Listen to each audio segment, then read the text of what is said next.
네, 안녕하세요. 저는 오늘 게스트로 참여한 박태성이라고 하는 부산에서 살고 있는 31살 청년이고요. 현재 네. 이제 모먼츠라는 회사를 창업해가지고 운영을 하고 있습니다. 그래서 아, 제가 창업을 하면서 사실 이제 저는 이제 경영자 입장에서 직원을 채용하는 입장이잖아요. 그래서 채용하는 음, 입장에서 아마 좀 젠더적인 부분들에 대해서 제가 생각해왔던 내용들을 좀 저 역시도 좀 음, 돌아보고 질문 드릴 거 있으면 네. 질문 드리게 될 것 같습니다. 네네. 잘 네, 부탁드립니다. 감사합니다. 예. 네, 안녕하세요. 저는 스토피아 HR 컨설팅에서 경영 지원 업무를 맡고 있고, 인사 업무까지 담당을 하고 있는 이주연이라고 합니다. 저는, 제가 직접 인사 업무를 하면서 겪었던 일들에 대해서 교수님과 대화를 많이 나누고 싶습니다. 음, 네, 반갑습니다. 네, 반갑습니다. 네, 반갑습니다. 저부터 질문하면 될까요? 네. 네네. 예. 질문, 네, 해주십시오. 예. 일단 아까 전에 강의 들으면서 여러 가지 생각이 떠올랐거든요. 사실 저는 뭐 젠더 감수성이라는 것 자체에 이렇게 관심사를 두고 살았지는 않았던 것 같아요. 제가 뭐 성별적으로 제 스스로가 차별당한다고 생각해 본 적이 없으면서 살아왔던 사람이라서 뭐 음, 뉴스나 이런 이슈가 됐을 때 성차별이 만연하다 뭐 이런 이야기들 들을 때도 와닿는 이슈는 아니었거든요. 근데 음, 제가 이제 창업을 준비하면서 현재 카페를 두 개 정도 운영하고 있는데 실질적으로 카페에 대한 실무들을 배우려고 카페에 약간 아르바이트를 해보려고 하거나 이런 경험을 쌓으려고 막상 이렇게 면접이나 이런 걸 지원하다 보니까 보통 여성분들을 우선적으로 채용하는 부분들이 있더라고요.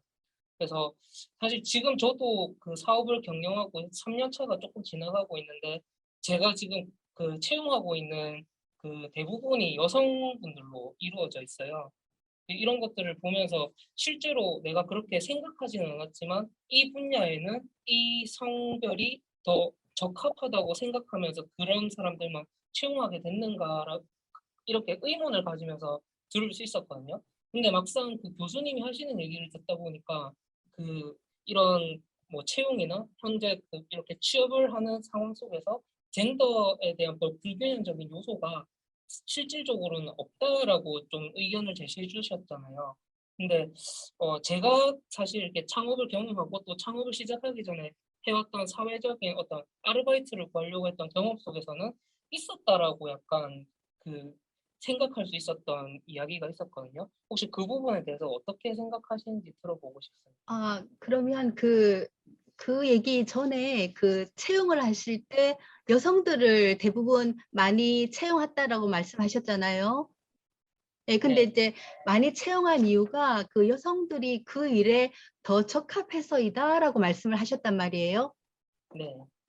그러면 그 적합해서 채용한 여성의 수가 더 많다고 해서 그거를 젠더 갈등의 문제로 볼 수 있겠느냐라는 질문을 제가 한번 드리고 싶습니다. 그러니까 어떤 업무마다 이제 어떤 적성의 문제라든지 또는 잘할 수 있는 능력의 문제, 이런 아까 이제 공정성을 얘기할 때 능력에 따라서 또 실력에 따라서 정당하게 대우받는 것이 공정성이다라고 이제 MZ 세대 측면의 청년들이 이제 인터뷰한 기사를 봤단 말이에요. 라고 했을 때 그 능력에 적합한 사람들이 결과론적으로 보니까 여성들이 많더라. 이거를 젠더 갈등의 문제로 볼 수 있느냐라는 게 이제 제 기본적인 제 생각이거든요. 음, 그에 대해서는 어떻게 생각을 하시는지요?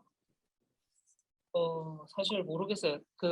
남자 직원들하고도 이렇게 경험을 했는데 제가 이제 나름의 이제 제 나름의 경험 속에서 느낀 바들이겠죠. 제 나름의 느낀 바들이 그 남성으로 이제 고용됐던 직원들이 뭐랄까 이게 좀 이렇게 직무 역량적으로 봤을 때 어떤 스킬이나 사업에 필요한 일들을 해나가는 전문적인 역량들은 뛰어난 것들을 많이 경험했는데 실질적으로 회사 생활을 한다는 요소에 있어서 단순히 내 전문 분야의 기능이 높다고 해서 회사 생활을 잘하는 건 아니잖아요. 실질적으로 저희 같이 또 작은 스타트업 형태에서는 이제 끈기도 있어야 되고 내가 나한테 적용되지 않은 업무도 약간 이렇게 열성적으로 해줘야 되는 이 다양한 그 역량들이 필요한데 그런 부분들이 저는 여성들이 더 뛰어나다고 느껴져왔던 것 같아요. 근데 이게 네네. 그냥 뭐 젠더적으로 봤을 때 남성의 장점, 단점, 여성의 장점, 단점이 이렇게 부각되는 부분들이겠죠. 아무래도 세밀한 부분들이라거나 어떤 이렇게 무언가 한 가지에 빠지면 그 목표를 달성하기 위해서 달려가는 목적 의식을 더 여성들이 크게 느끼지 않나라고 생각을 해왔었던 것 같아요.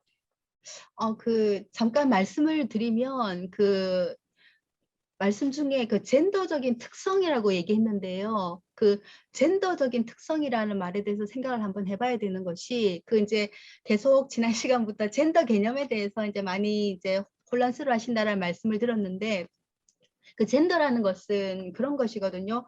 이제 뭐 예를 들어서 내가 이제 여성이지 않습니까? 라고 했을 때 이 여성으로 내가 부여받은 직책에서 내가 할 수 있는 일이 정해진 것이 아니고요. 내가 어떻게 만들어 나갈 것인가, 즉 주체로서 만들어 나가는 것이 젠더 개념이에요. 만약에 여성에 예를 들면 굳이 말씀드려서 예를 들면 그렇습니다. 여성스러운 일에 여성이 들어가서 여성스럽게 일을 해내는 것이 젠더가 아니란 얘기예요. 근데 그렇죠. 저도 이제 여성으로서 그 부여받은 일에서 내가 어떻게 해 나갈 것인가는 이제 내가 결정하는 거죠. 그게 젠더 개념인 거예요. 그래서 이제 지난 시간에 가장 단적인 예로 가정이라는 제도를 말씀을 드렸었거든요. 이제 결혼해서 옛날 같으면 무조건 아이를 낳아야 된다라고 생각을 하지만 이제 이 젠더적인 측면에서는 반드시 아이를 낳을 필요가 없다라고 생각하는 사람도 비난할 수 없다라는 얘기예요. 그런 식으로 이제 자기 자유 의지로 그 맥락들을 만들어 나가는 것이, 그러니까 주어진 사회 문화적인 측면에서 성별로 일단 떠맡고 있는 사회 문화적인 의미를 어떻게 해석하고 나아갈 것인가, 그게 젠더의 개념으로 저는 보거든요. 그렇기 때문에 그것은 이제 저는 그래서 계속 얘기가 좀 이렇게 두루뭉술하게 흐를 수밖에 없는 것이, 저는 이제 그게 굳이 남성 여성의 차이로 이렇게 수렴시키기보다는 저는 이제 개인의 차이라고 하는 그 부분에 좀 더 포커스를 이제 조금, 저도 보는 시각이 좀 좁고 또 제가 접하는 사람들이 좀 한정되어 있고, 그리고 이제 대표님도 말씀하셨듯이 저도 이제 받아온 제 가정 환경도 제가 나름대로 제한되어 있고 하다 보니 내 시각으로 보는 좀 관점이 좀 많아서 그 시각으로 말씀을 드리는 건데, 어쨌든 다 남성 여성의 이 부분을 잣대로 다 해석을, 물론 그렇게 해석하는 부분들도 가능한 부분들도 있겠지만 굳이 그렇게 안 해도 개인의 차이라고 해도 되는 부분마저 우리가 굳이 이러는 건 아니까, 좀 그런 생각이 저는 개인적으로 좀 들었거든요. 근데 이러한 맥락에서 실제 현장에서 나는 여성으로서 또는 남성으로서 이러한 차별을 받았다 또는 역차별을 받았다 하시는 분들이 분명히 계실 거예요. 네, 그런 문제들을 우리가 구체적으로 끄집어내서 얘기할 수 있다면 그 부분은 치열하게 얘기를 하되, 그렇지 않은 부분들은 굳이 개인적인 차이를 굳이 성별의 차이로 몰고 가는 그러한 흐름도 좀 적지 않아 있는 것 같다라는 생각이 저는 개인적으로 좀 들었습니다. 네. 대리님도 네. 인사 관련된 일을 하시는데 네네. 뭐 예. 여성 남성에 대해서 이제 채용하실 때 뭐 네. 그런 차이나 예. 이런 것들이 있으셨나요?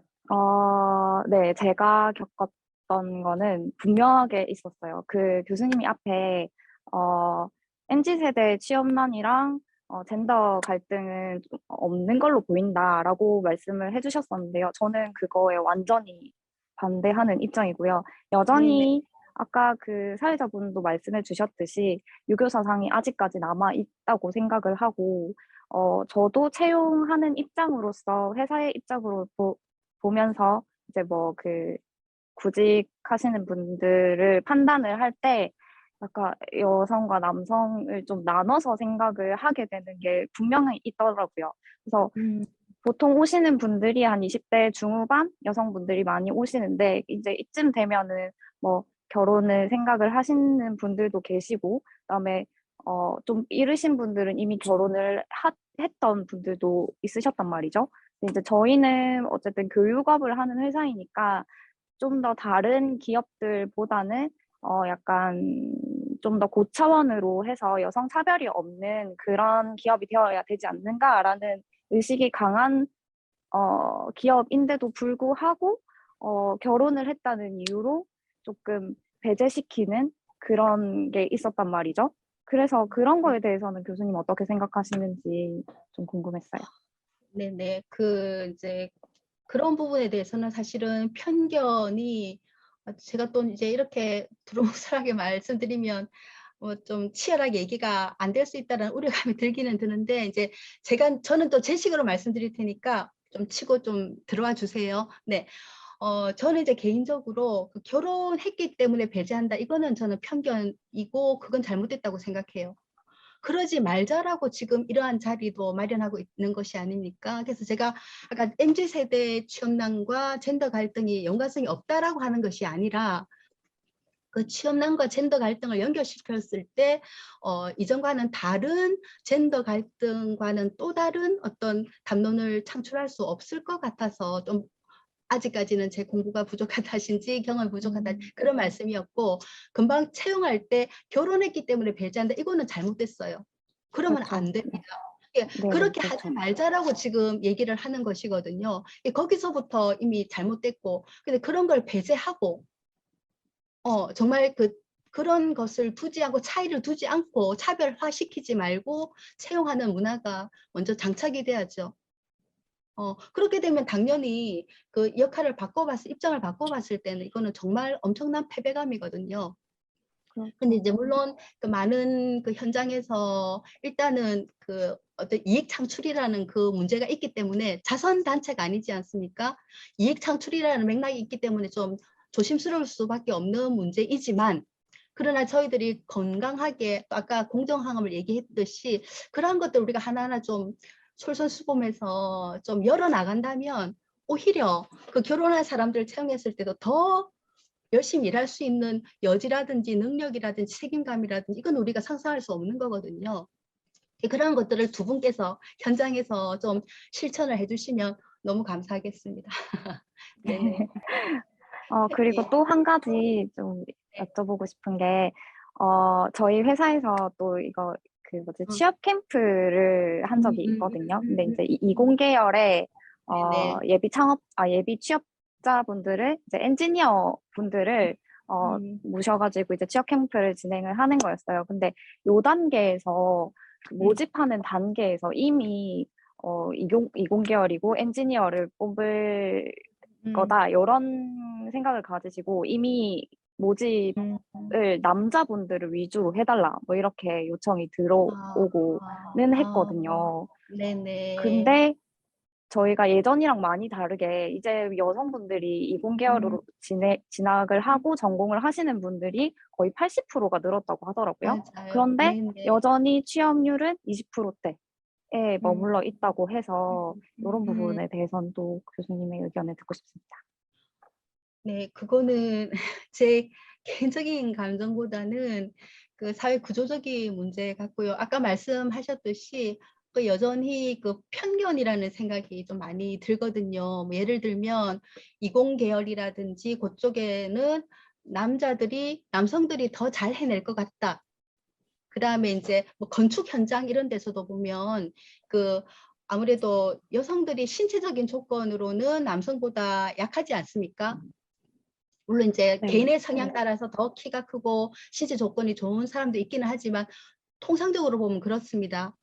그랬을 때 이제 그런 곳에서는 현장에서 뭐 특별하게 뭐 그 몸을 많이 쓰는데 적합한 사람들을 채용하는 것까지는 제가 이제 성차별이라고는 말씀드릴 수는 없는데 그 이공계열에서도 굉장히 분야가 다양하고 또 그렇기 때문에 그런 부분들의 편견은 사실은 이론들은 잘 알고 계시는 것 같은데 직접적으로 저 학교에서도 공대 교수님들이나 또 이런 분들을 만나서 얘기를 하면 이론은 다 열려 있어요. 다 열려 있고 그 능력껏 사람을 뽑아야 된다라고는 말씀을 늘 하셔요. 그런데 실제로 현장에서는 그러지 않은 것 같다라는 그런 맥락을 네. 얘기하고 있는 저도 거기에서는 그러니까 약간 대단히 잘못되었다라고 습관적으로 그 정해지는 기준이라고 생각하시는 건가요? 네, 관습적으로 다시요. 관습적으로 정해지는 기준이라고 생각하시는 건가요? 네, 그래서 이제 저는 그 좀 어떤 문제든 그 생각이란 걸 조금 구체적으로 했으면 좋겠어요.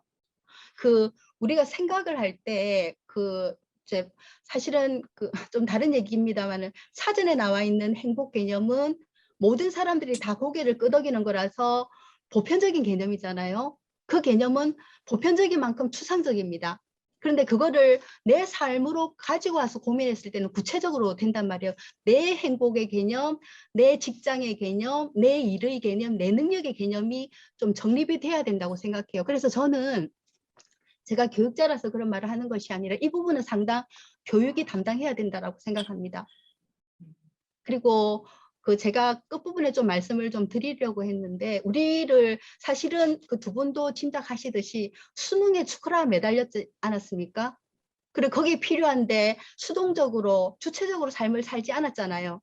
그래서 대학에 가서 좀 주체적으로 사는가 했던데 또 취업 때문에 또 이런저런 일 때문에 수동적으로 끌려다니고요. 물론 안 그러신 분들도 있겠지만 그랬을 때 좀 생각을 자유의지를 가지고 주체적으로 살도록 하는 이러한 부분들은 사실은 그 수능 제도 때문에 가려져 있다면 대학에서라도 좀 그 역할을 해야 된다라고 생각하고 그래서 저는 그 부분을 상당 부분 인문학이 좀 담당을 해야 된다라고 개인적으로 그렇게 생각하고 있습니다. 그 주어진 대로 그 여기고 또 차별하고 하는 것은 어떻게 보면 그 개인적인 문제 잘못이 아닐 수도 있어요. 사회 구조적인 문제일 수도 있다는 생각을 하거든요. 그렇게 따라서 행동하고 나는 차별을 하지 않는다고 생각하는데 결과적으로 차별한 결과를 낳아버리고 이것은 사실은 몰라서 그런 거잖아요. 이거는 교육의 어떤 역할이 분명히 좀 있어야 된다라고 생각을 하는 거죠. 예. 그래서 저도 기본적으로 잘못됐다고 생각을 합니다. 세대를 네네. 조금 넘어가 보면 저희 네. 아버지가 최근에 명예퇴직을 하셨거든요. 아, 근데 네네. 이게 중장년 여성들은 그 여성가족개발원이라고 해가지고 각 지역구마다 이제 경력단절 여성들 대상으로 교육도 해주고 일자리도 바로 연결시켜주고 이런 기관 중간 지원 조직들이 다 있더라고요. 아, 그런데 이제 네네. 제가 그쪽에 교육을 다니는데 가보면 이제 그 어머니들 세대가 이제 다 음, 앉아 계시고 음, SNS라든지 뭐 블로그 음, 마케팅이라든지 이런 걸 배우러 오세요. 이제 그런 방향으로 새로운 좀 직장을 얻고 싶어 하셔가지고 근데 이제 아버지 세대들은 저희 아버지는 이제 명예퇴직하시고 새로운 일자리를 구하려고 하시다 보니까 진짜 자기가 갖고 있던 전공 이런 거랑 전혀 관계없이 그냥 새로운 뭔가를 배우기도 힘드시고 이제 지금은 학교 이제 뭐 경비직 이런 것들을 알아보고 다니고 계시거든요. 저는 저희 아빠를 보면서 엄청 불쌍하다는 생각이 드는 거예요.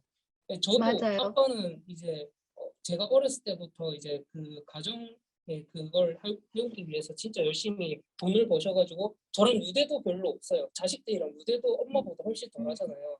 엄마는 집에서 이제 저희를 돌보시면서 저희랑 함께하는 시간이 많으시니까. 근데 막상 이게 저희 아빠도 엄청 가부장적이셨거든요. 근데 지금 음, 너무 힘이 없으신 거예요. 이제 집에서도 힘이 없고 제가 저 자식들한테 전화도 잘 못 받고 또 무슨 일 있으면 저희는 엄마한테 먼저 얘기를 하고 또 제가 최근에 엄마 가게를 하나 차려드렸는데 아빠한테 네. 이런 걸 뭘 해드릴 게 뭐가 있어야 어, 될지 잘 모르겠는 거예요. 아빠는 음, 가게 장사를 할 수 있는 역량이 되시는 것도 아니고 엄마는 이제 요리도 잘 하시고 뭘 배우면 빨리빨리 그 가정일을 가사일들을 많이 해오셨다 보니까 뭔가 하나 주어줘도 그런 것들을 쉽게 해내셔가지고 가게가 만들어졌을 때 A부터 Z까지 스스로 할 수 있는 역량이 있으신데 아빠는 이제 배달을 하려고 해도 운전 같은 것들이 너무 오토바이 운전이 위험하고 사실 요즘에 스마트폰으로 플랫폼 다루는 게 워낙 어렵다 보니까 그런 맞습니다. 일도 하기 예. 힘드시고 그러니까 하실 수 있는 일들이 너무 없으신데 실제로 그 중장년 세대의 지원은 다 어머니들한테 더 좋은 상황도 있고요. 맞습니다. 예, 또 예. 이게 창업 계열에 보면은 제가 이제 개인 사업자로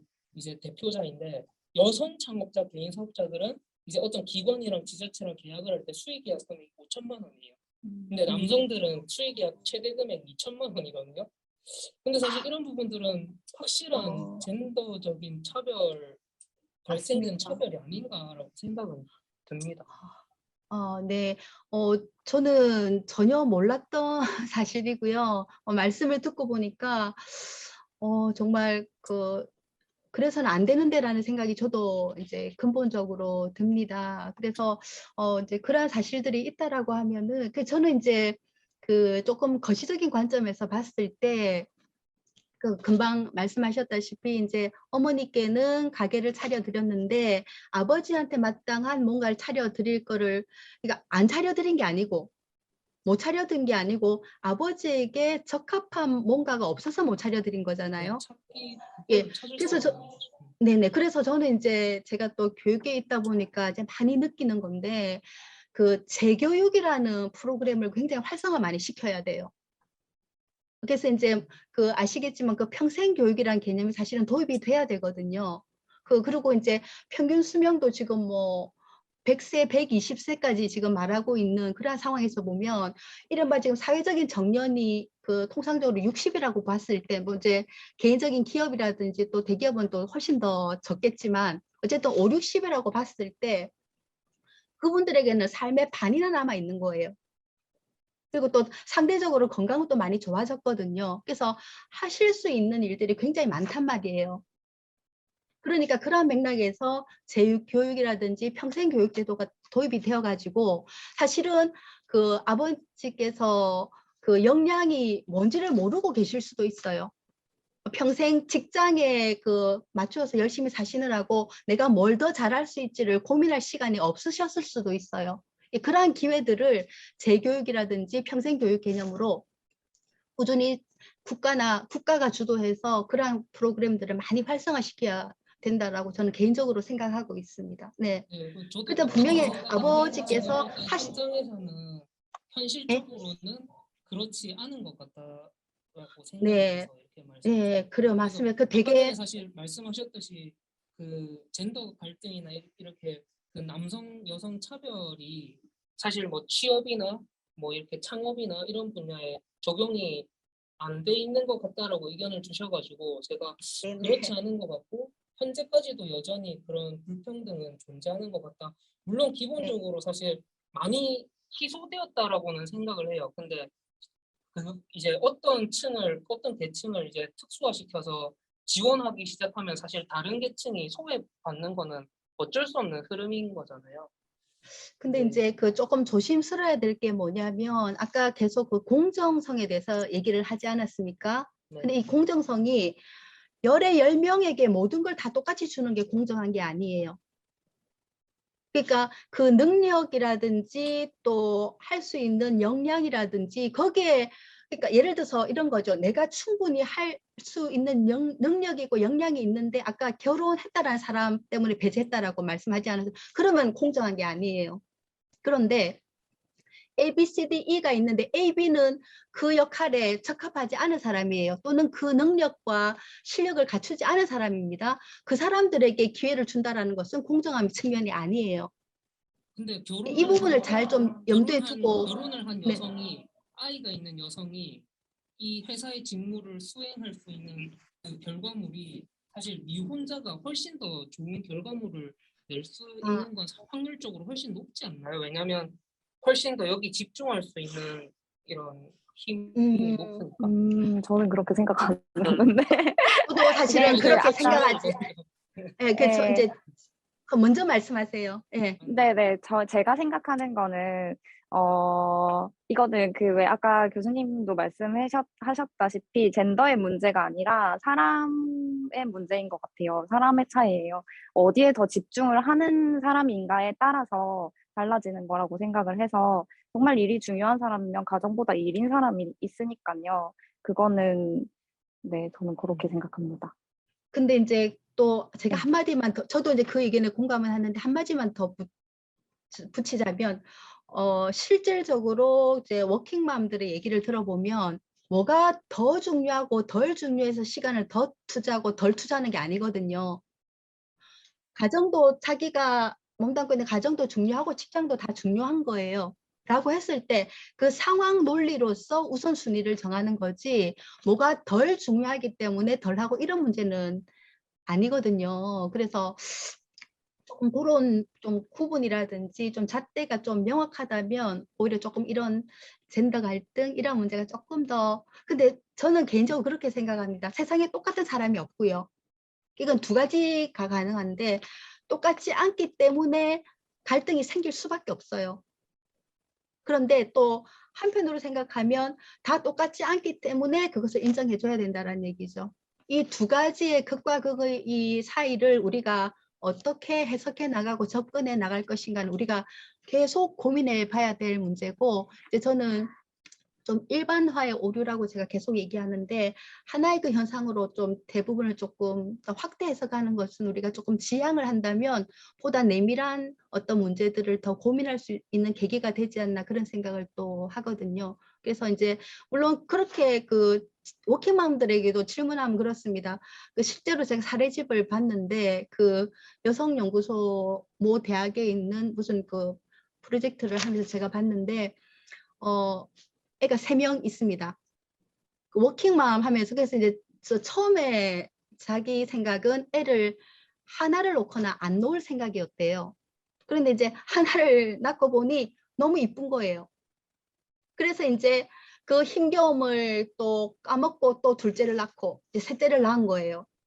그런데 그분께서는 아이를 낳은 것을 후회해 본 적이 없다라고 말씀하십니다. 물론 힘들고 잠을 쪼개야 되고 그런 것들은 선택한 데 대한 책임이라고 생각을 하신다는 거예요. 그 얘기에 저는 적극 동감하고요. 그 다음에 이럴 수도 있어요. 내가 결혼을 했지만 아이를 안 낳겠다. 그것도 그분의 생각인 거예요. 그러니까 아까 제가 성별이 사회 문화적인 맥락에 놓인 그 의미라고 했지 않습니까? 그러니까 결혼했다고 해서 아이를 낳는 사람은 그 사람의 생각이고 낳지 않는 사람은 그 사람의 생각이고, 이런 식으로 우리가 이해를 해야지 무조건 여자니까 어떻게 해야 된다, 남자니까 어떻게 해야 된다. 그래서 젠더 문제를 우리가 보통 여성의 문제에 좀 포커스를 맞춰서 얘기하는데 아니, 잘못됐어요. 남성들도 남성으로서 지니는 무게감이라든지 그러한 것들이 은연중에 학습된 것들이 굉장히 많을 거예요. 그러한 것들을 좀 열어보자라는 게 이제 제가 젠더에 가지고 있는 시각이 되겠습니다. 예, 예. 한마디 더 덧붙이자면 예, 그런 것도 네네. 있죠. 아이는 남성과 여성이 만나서 이렇게 낳아서 기르는 건데, 아까 말씀하셨다시피 일에 집중을 못할 확률이 높은 건 여성이 더 있지 않느냐, 이런 게 조금 저는 이해가 안 가거든요. 왜 남성은 그 아이를 같이 낳았음에도 불구하고 어, 네, 맞아요. 그렇게 네, 평가가 되느냐, 이거는 이런. 경영자의 네. 입장에서 제가 시작한 초석이었는데, 이제 제가 회사 대표라고 생각했을 때 제 직원이 임신을 했잖아요. 당연히 육아는 저는 공동으로 남녀 구분 없이 해야 되는 일이라고 생각을 합니다. 근데 실제로 휴식기를 더 오래 가져야 되는 건 일단 여성이기에, 제 직원이 그만큼 오래 자리를 비우고 있으면 사실 그 자리를 그대로 두고 저희는 버틸 역량이 안 되거든요. 이제 다시 그 사람을 육아를 어느 정도 자기 몸 상태를 컨디션까지 회복시킨 다음에 회사에 다시 돌아올 수 있게 만들 수 있는 역량이 있는 회사면 괜찮은데, 저희같이 조그만 이제 영세업자들은 이제 그게 힘든 거죠. 현실적으로 저희가 이제 경영을 해나가야 되고 경영적인 판단을 해나가야 되는 입장에서, 그렇게 됐을 때 사실 그런 육아 휴직이라든지 그런 충분한 합당한 합리적인 그런 것들을 보장해주기가 정말 대표자로서는 너무 힘든, 해줘야 된다라는 생각은 분명히 있고 이거 당연한 일인데라고 생각을 하지만 어려운 일인 거죠.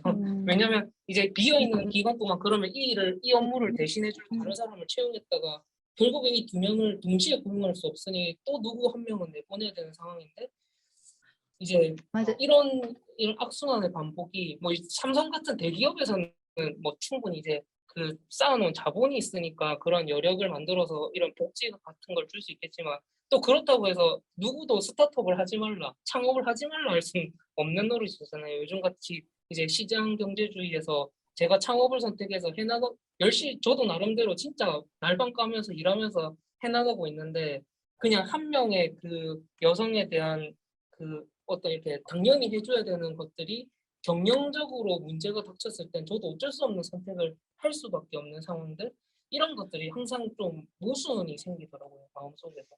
그래서 이제 그 저는 개인적으로 그러한 경우들을 왕왕 봐요. 그리고 실제로 회사를 운영하는 운영자의 입장도 충분히 고충을 제가 납득을 하고요. 그래서 저는 개인적으로 이러한 문제들은 개인이 해결할 수 없는 일이라고 보거든요.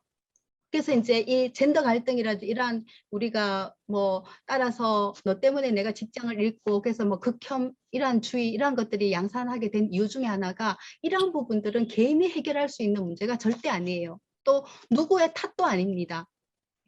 그렇다면 이것은 국가가 해줘야죠. 사회가 해줘야 됩니다. 그래서 이러한 제도들이 사실은 잘 되어 있는 나라가 우리가 살고 싶은 나라지 않겠습니까?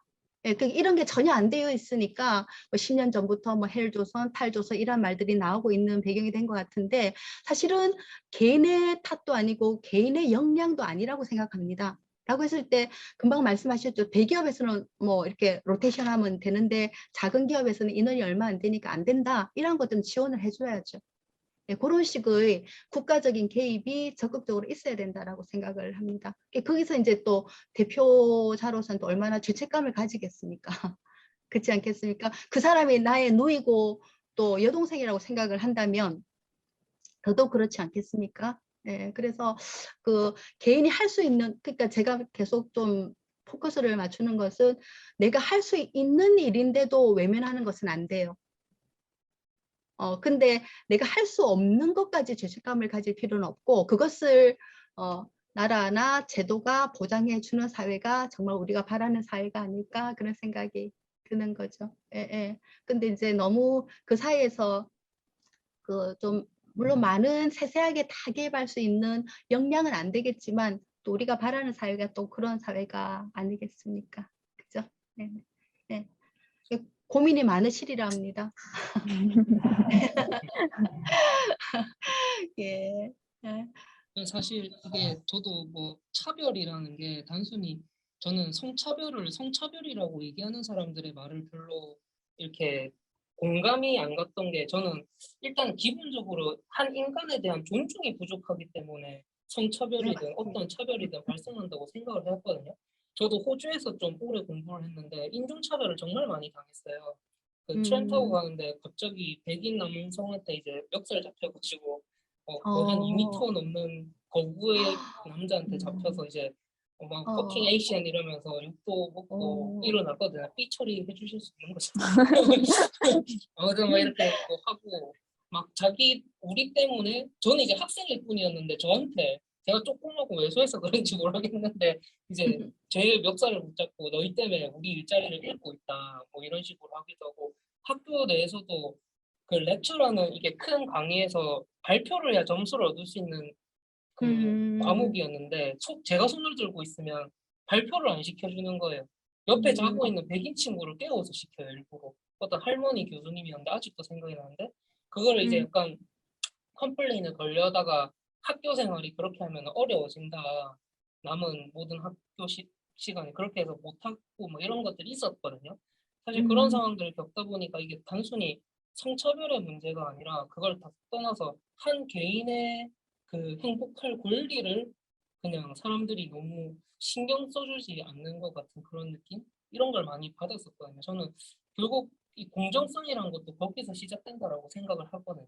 그러니까 이 사람의 능력이나 할 수 있는 것들을 보지 않고 결국에 우리가 제일 지금 불공정하다고 느끼는 건 학연지연 혈일인 것 같아요. 사실 맞습니다. 성차별보다도 그냥 인맥이 있을 때 거기 쉽게 어떤 곳에 입사되고 이번에 또 큰 이슈가 있었죠. 퇴사에 퇴직금으로 50억 받고 이런 이슈가 있었는데 그런 것도 사실 인맥으로 연결돼가지고 이제 그런 식으로 뭐 이제 거액의 회사 돈을 받아서 나갈 수 있는 구조가 만들어지고 이런 게 엄청나게 큰 불공정성을 만들어가는 거지. 그 남녀 성차별을 오히려 남성 여성을 구분해놓고 말하기 시작하면서부터 이게 집단적인 혐오 감정이 생긴다라고 생각을 하거든. 근데 그것도 계속 이런 논의의 장들이 있다 보면은 해결될 수 있는 문제라고 생각을 하고요. 그러니까 좀 더 서로 사랑해줄 수는 없을까 한 명의 사람으로 이런 생각을 진짜 많이 그러게 해요. 말이에요. 최근에. 네. 네. 저도 기본적으로 사람과 사람 사이에는 예의가 있어야 된다라는 게 또 기본적인 생각이고 또 우리가 살면서 사실 우리가 뭐라고요? 우리가 폄하하거나 무시해도 될 사람은 이 지구상에 단 한 명도 없거든요. 그래서 그 서로 예의를 뭐 가까운 사람이든 어떤 사람이든 내가 처음 보는 사람이든 예의를 지킨다면 그게 이제 대표님이 얘기하셨던 존중의 마음이라는 거죠.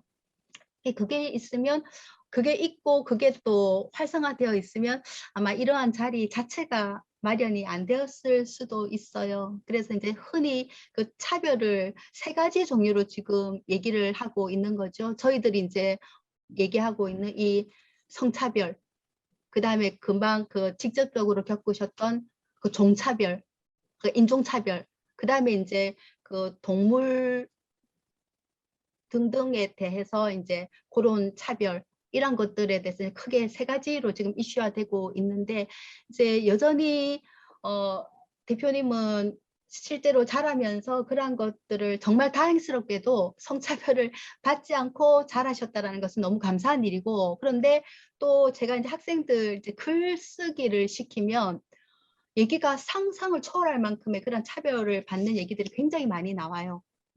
그리고 이제 뭐 예를 들면 엄마 아빠가 이혼을 했는데 남자애니까 데려가고 여자애니까 할머니한테 맡기고 이런 성차별부터 시작해서 우리가 상상할 수 없는 얘기들이 굉장히 많단 말이에요. 라고 했을 때 저는 인식의 부족이고 이 인식의 부족은 저는 다시 교육이 반드시 책임을 져야 한다. 우리가 뭐 그 쓸데없는 걸 너무 많이 가르치는 것 같아요. 근데 이제 그 제가 아까 좀 두루뭉술하게 인문학이라고 얘기했는데 어떻게 살 것인가 그리고 어떻게 사는 것이 나름 좋은 선택을 할 수 있는 것인가 그 질문을 하도록 만들어야 되거든요. 근데 우리는 질문하는 법을 잘 몰라요. 정답만 내기에 바빴지. 그런데 질문을 할 수 있는 능력을 갖추는 교육을 하면은 훨씬 더 건강한 사회가 되고 사람 사는 데는 문제가 없을 수는 없겠다라는 생각은 해요. 그러나 훨씬 더 많이 줄어지고 하지 않을까라는 생각을 합니다. 그래서 좀 질문을 할 수 있는 사회가 되었으면 하는 그런 기반들을 어른들이 만들어 줘야 돼요. 그 중고등학교 야자까지 밤 11시, 12시까지 잡아놓고 외우게 시켜갖고 대학 보내고 이런 데서는 절대 책임을 물을 수가 없거든요. 그래서 어른들의 잘못이라는 생각을 합니다. 예, 예. 제가 자꾸 얘기하면서 제가 자꾸 얘기하면서 정리를 해버리죠. 죄송합니다. 아니에요, 아니에요. 또 오늘 주제가 약간 좀 어렵기도 했거든요. 젠더가 저희가 알고 있는 뭐 남자와 여자 이게 아니다라는 얘기를 앞에 들었어가지고 그러면 정확하게 젠더란 무엇인가부터 얘기를 들었어야 됐던 것 같아요. 혹시 네. 간단하게라도 말씀을 예, 해주실 예. 수 있으실까요? 이제 그냥 아까 계속 얘기를 했는데 그럼 한 얘기 가지고 정리를 그냥 제가 하고 넘어갈게요. 자, 결혼 제도라는 거를 중심에 두고 생각을 해봅시다. 그러면 여성이 여성으로 존재한 이유는 자궁을 가졌기 때문이다 라고 보는 것은 성을 두 가지 개념으로 해석해요. 생물학적인 신체적인 개념에서의 성은 그 S의 X, 섹스라고 하고요. 그 다음에 사회 문화적인 맥락에서 여성, 남성을 보는 것을 젠더라고 해요. 그래서 내가 여성으로서 임신을 할 수 있고 한 달에 한 번씩 월경을 할 수 있고 이런 조건으로 여성을 보면 그거는 섹스적인 측면이에요. 그런데 젠더라는 것은 그 떠맡은 내가 특정 사회에서 내가 여자로서 또는 남자로서 떠맡고 있는 사회 문화적인 의미 그것을 내가 어떠한 삶으로 풀어낼 것인가가 젠더의 몫이거든요. 그래서 내가 그 A와 B가 있다라고 합시다. 둘 다 엄마예요. 둘 다 이제 일단 일을 하는지 안 하는지는 일단 차치하고 엄마로서 어떻게 살 것인가는 네, 본인들 스스로 결정해야죠. 엄마라고 해서 우리가 이제 24시간 애를 더 잘 돌봤을 때 이 아이가 더 잘 자랄 수 있느냐? 그거는 그 통계로서 우리가 재단할 문제는 저는 절대 아니라고 보거든요. 라고 했을 때 내가 엄마로서 어떻게 살아갈 것인가는 각자 젠더가 맡은 맥락에서 내가 어떤 사람으로 어떠한 삶의 방식으로 살아나갈 문제는 본인이 스스로 결정해야 돼요. 그렇게 되면 내가 만드는 엄마, 내가 만드는 아빠의 개념은 새롭게 형성될 겁니다. 그래서 제가 지난 시간에 그 젠더의 개념은 고정된 것이 아니라 늘 변하고 그 개념은 본인들 스스로가 내려야 한다라고 제가 좀 그렇게 말씀을 드렸던 이유가 바로 그것이에요. 또 예를 들면 여성으로서 신체적인 문제 문제라고는 좀 그럴 수 있죠. 아이를 못 낳는 경우도 있지 않습니까? 그렇게 되면 요즘 과학기술이 발달했어요. 발달해서 과학의 도움을 받아서 아이를 낳을 수도 있어요. 반대로 내가 아이를 충분히 낳을 수 있지만 나는 자식에 대한 의미 부여를 못하겠어 하고 낳을 수 있는데도 불구하고 아이를 안 놓는 사람도 있을 거예요. 그 사람을 비난할 수는 없다라는 얘기죠. 왜? 그 사람이 삶의 방식이니까요. 이런 식으로 이제 젠더 개념을 형성하는 것이고, 그래서 그 섹스적인 측면에서 여성보다는 훨씬 더 유동적이고, 지금 2021년 대한민국과 1980년대 대한민국과 1950년대 대한민국과 1925년도에 대한민국에 놓인 여성들의 삶은 다르겠죠. 엄마라고 하는 입장에서도 봤고요. 그거는 이제 젠더의 몫이라는 얘기죠. 근데 이제 중요한 것은 젠더 개념이 젠더 개념으로 발휘될 수 있는 것은 주체로서의 선택이 있어야 돼요. 그저 주어지는 대로 사는 것은 젠더의 삶이 아니에요.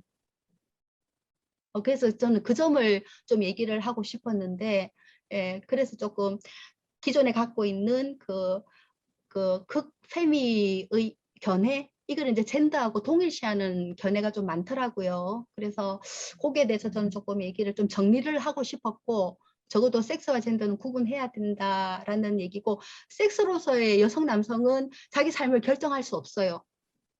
내가 아이를 낳아야 되는 여성이면 아이를 낳아야 되는 거예요. 그는 자기 삶을 결정할 수 있는 맥락이 아니잖아요. 근데 젠더적인 측면에서 보면 선택을 할 수 있는 것은 바로 자신의 몫이 되는 거죠. 그게 이제 젠더로서 자기 삶을 자기가 만들어 나가는 거죠. 예. 그리고 이제 이거는 젠더라는 거는 남성, 여성이 아니라 그냥 한 명의 인간으로 보고 네, 스스로 그 정체성을 정해나가면 되는 것이다 네, 라는 네, 말씀이신 네. 거죠. 예, 저는 그 제가 맥락에서 젠더, 엄청 네, 잘 네. 정리한 것 같아요. 근데 이제 그 아시겠지만 또 견해들이 굉장히 다양해서 그 다음번에 또 다른 교수님 어떻게 얘기해 주실지 모르겠고, 또 당장 서점에 나가서 젠더 관련 책들을 보시거나 또 리스 들어가서 젠더 관련 논문들이 어마무시하게 나와 있고 견해들도 다 조금씩 달라요. 그랬을 때 제가 분명히 젠더 개념은 고정된 것이 아니라 사회 문화적인 제도 자체가 변하잖아요. 변하는 만큼 그 속에 놓인 그 여성 남성의 어떤 떠맡고 있는 사회적 문화적인 의미도 변한다. 그래서 젠더 개념은, 그래서 제가 지난 시간에 말씀드렸다시피 젠더는 영어예요.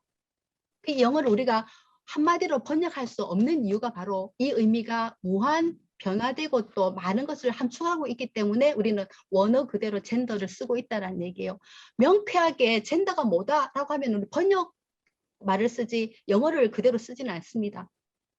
그래서 이제 그거는 각자의 몫으로서 내가 사회적인 문화적인 맥락에서 내 성별이 떠맡고 있는 의미는 뭘까? 그거를 고민하는 것이 바로 젠더의 문제가 아닌가, 이렇게 다시 제 식으로 정리를 드리겠습니다. 물론 다른 식으로 해석할 수도 있을 거예요. 네네. 아무튼 오늘 그 MZ 세대를 대상으로 그들의 이제 취업 문제에 대해서 저희가 얘기하려고 네네. 지금 이렇게 딱 예, 예. 이야기를 했잖아요. 네네. 지금 이렇게 취업이 힘든 시기에 뭐 어쨌든 뭐 이렇게 성차별적인 그런 뭐 취업이나 이런 게 만약에 뭐 그거는 각자 경험상에서 나오는 것들이고 자기가 있다 생각하면 있는 거고 없다고 생각하면 저같이 이제 경험을 못한 사람들은 없다고 생각할 수도 있지만 나중에 나이가 들면 저는 오히려 그게 심화될 수 있다고 생각이 들었어요. 아까 전에 제가 언급했던 아빠 사례를 들면서 내가 중장년이 되고 퇴직을 하고 만약에 나한테 과정이 있으면 그때 내가 좀 차별을 받을 수도 있겠구나. 내가 돈을 버는 어떤 힘이나 무언가 이렇게 포지션에서 멀어지면 사회적 역할에서 멀어지면 좀 차별이 있을 수 있겠다라는 생각이 들거든요. 근데 그건 사실 남녀 또 떠나서 또 노인이 되면 그 받는 그런 불평등이 될 수도 있을 것 같고요.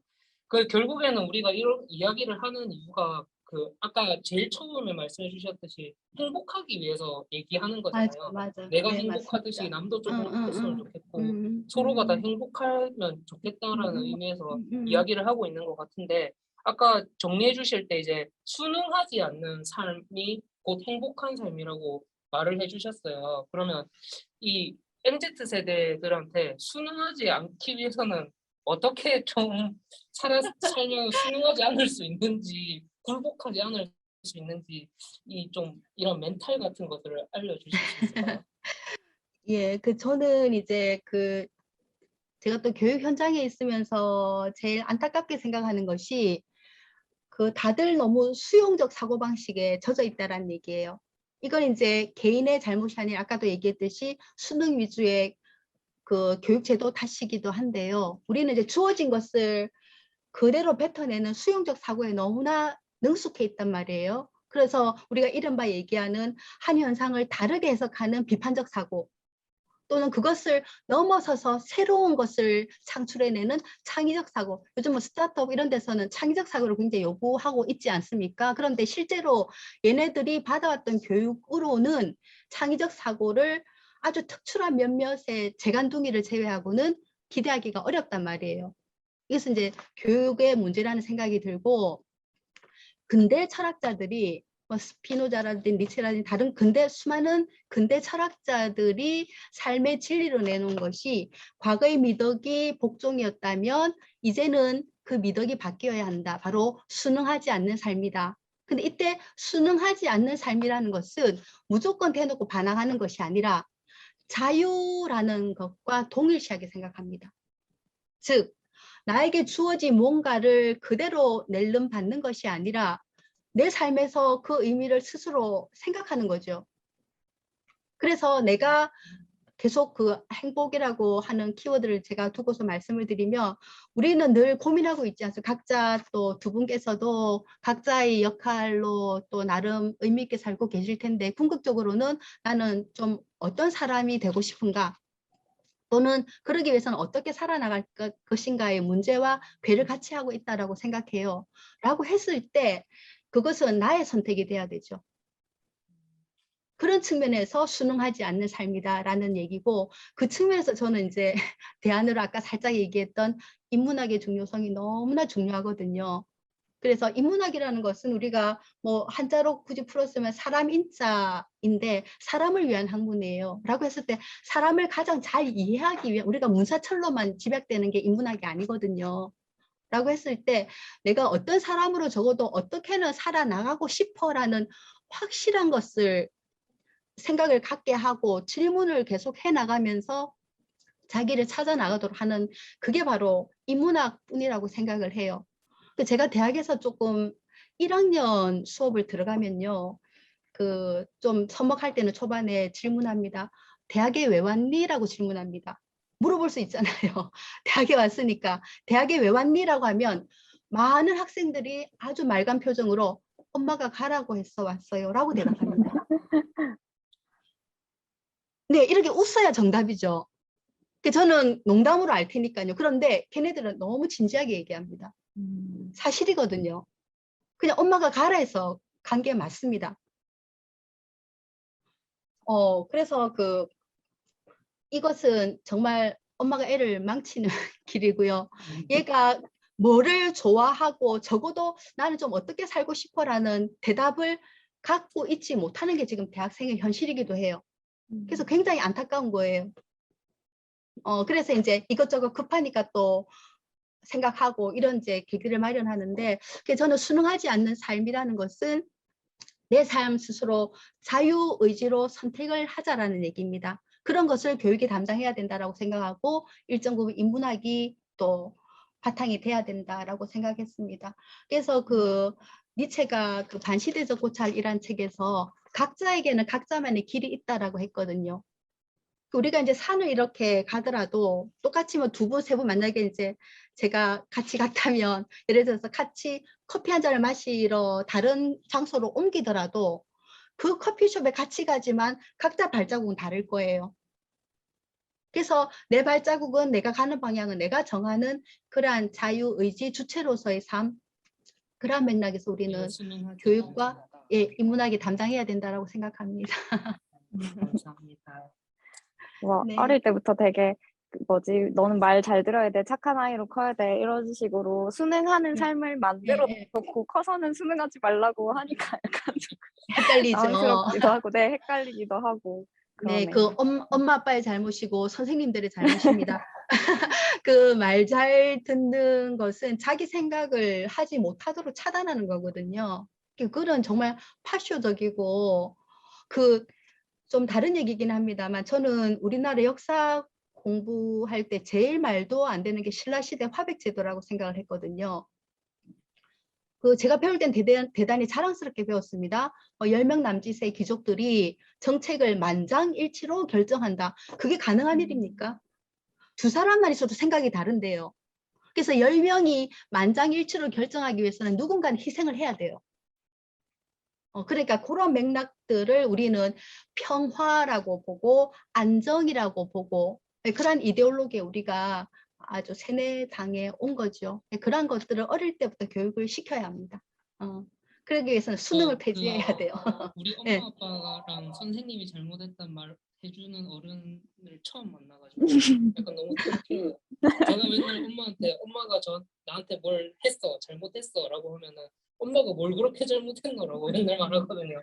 나는 네가 해달라는 거 다 해줬다 이렇게 맨날 말씀하셔서 아무튼 좀 아니 통쾌한 근데 사람은 분명 그런 건 있는 것 같아요. 자기 입장에서 생각하고 이해한다라고 하는데 저도 어릴 때는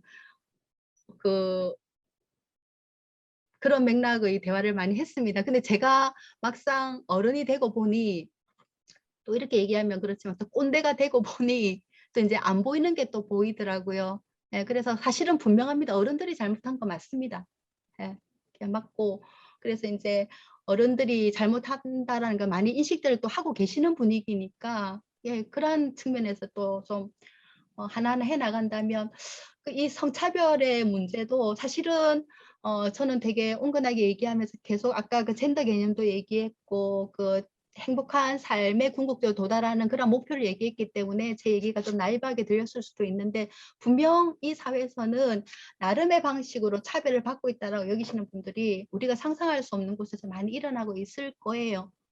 그런 것들을 이제 우리가 좀 더 찾아내고 네 마음 내 마음 같이 그래서 우리는 나를 개인주의 이기주의라고 또 폄하하지만 그걸 긍정적 부정적 의미로 다 쓸 수 있거든요. 나를 챙길 줄 아는 사람이 난도 챙길 수 있죠. 자기를 잘하는 사람 또 존중하지만 그것과 같이 나, 너, 우리 요 개념으로 같이 상생하는 그래서 공존하는 그런 맥락도 우리가 그렇게 해야 된다가 아니라 구체적으로 고민해야 합니다. 이러한 것들은 능력 있고 또 큰 제도를 가진 그러한 쪽에서 좀 손을 써주시는 게 훨씬 더 유리할 거라 생각을 하고 또 우리가 계속 이런 얘기를 하는 것도 일조하는 게 아닌가 그런 생각도 하는 거죠. 예. 감사합니다. 아무튼 오늘 MZ 세대 취업난 이제 관련해가지고 저희가 이제 젠더랑 차별적인 어떤 요소들, 사회 문화적으로 차별적인 요소들까지 같이 좀 이야기를 나눠봤는데 오늘 좀 많이 깨닫는 것 같아요. 많이 얻고 가는 것 같습니다. 대화를 통해서. 그래서 꼭 다음에 다시 이런 이야기들 저도 지금 대안학교를 만드는 게 제 목표거든요. 제가 사업을 시작한 이유도 학교를 만들 때 필요한 자금을 만들려고 사업을 시작했고 아까 그 교수님이 말씀해주신 생각과 똑같아요. 질문하는 네. 학교를 만들고 싶었어요.